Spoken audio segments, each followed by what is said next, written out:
السلام علیکم ورحمۃ اللہ وبرکاتہ۔ بسم اللہ الرحمن الرحیم۔ محترم سامعین کرام، آج میں آپ حضرات کی خدمت میں پیش کرنے جا رہا ہوں اللہ تعالیٰ کی بارگاہ میں ایک عورت کے رونے کا واقعہ۔ آپ ویڈیو کے لاسٹ تک بنے رہیے، انشاءاللہ آپ کو فائدہ ہوگا۔ تو چلیے آج کی بات شروع کرتے ہیں۔ ایک عورت کے بچے زندہ نہ رہتے تھے، 6 مہینے بعد ان کو کسی بیماری کی سبب موت آ جاتی۔ اس طرح سے اس بیچاری ماں کے 20 بچے قبرستان پہنچ گئے۔ اس کے 20 بچے قبر میں یک بعد بگڑے چلے جانے سے اس کے غم کی آگ اس کی جان میں بھڑک اٹھی، اس کی جان میں بھڑک اٹھی۔ چنانچہ غم کی ماری ہوئی آدھی رات کو اٹھی اور اپنے رب کے سامنے سجدہ میں خوب روئی اور اپنا غم اور اپنے جگر کا خون آنسوؤں کی صورت میں مناجات میں پیش کیا۔ اس کے بعد سو گئی۔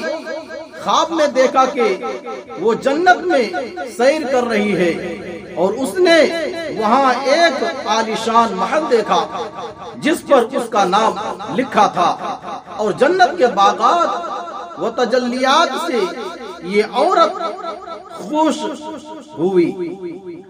اس کے بعد فرشتوں نے اس سے کہا کہ اے عورت، یہ نعمت بڑی بڑی عبادتوں اور محنتوں سے ملتی ہے، لیکن تو کامل تھی اور عبادات سے اس مقام کو نہ پا سکتی تھی، اس لیے اللہ تعالیٰ نے تجھے یہ مصیبت دے دی ہے، جس پر صبر کے بدلے تجھے یہ جنت اور محل دیا ہے۔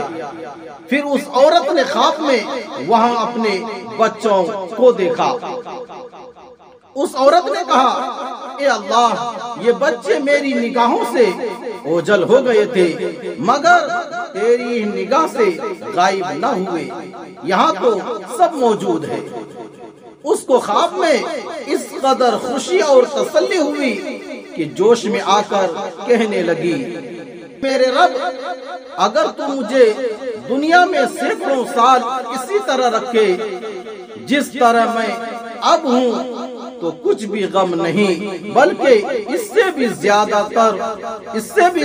تو میرا خون بہا دے تو بھی میں راضی ہوں کہ یہ انعامات جو آپ نے عطا فرمائے ہیں یہ تو میرے صبر سے کہیں زیادہ ہے۔ مذکورہ بالا واقعہ سے حاصل ہونے والا سبق، اس واقعہ سے یہ سبق ملتا ہے کہ مومن آدمی کو کبھی بھی کسی مصیبت پر اپنا دل چھوٹا نہیں کرنا چاہیے، کیونکہ مومن آدمی کو پہنچنے والا کوئی غم بھی رائگاں نہیں جاتا، بلکہ اللہ تبارک و تعالی کے ہاں اس کا بڑا ثواب ملتا ہے۔ ناظرین، ایسے ہی ویڈیو دیکھنے کے لیے ہمارے اس چینل کو سبسکرائب کیجئے اور ویڈیو کو لائک شیئر ضرور کر دیجئے۔ جزاک اللہ، خدا حافظ، السلام علیکم ورحمۃ اللہ وبرکاتہ۔